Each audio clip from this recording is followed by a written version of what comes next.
శ్రీనివాస్ గారు డైరెక్టర్ గారు. అయితే మళ్ళీ మన ఈటీవీ సెపరేట్గా వచ్చి రెండు నుంచి డ్రైవర్ నర్సింగ్ కింద వచ్చింది.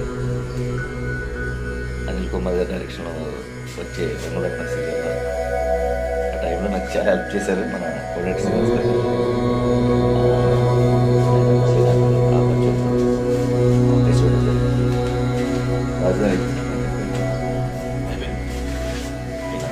రాజుగారు మంచి మేకప్ మీద రాజుగారు అలాంటి సంక్రాంతి అయిపోయినా సరే మళ్ళీ సంక్రాంతి బ్యాక్ చెప్తున్నాను. అలాగే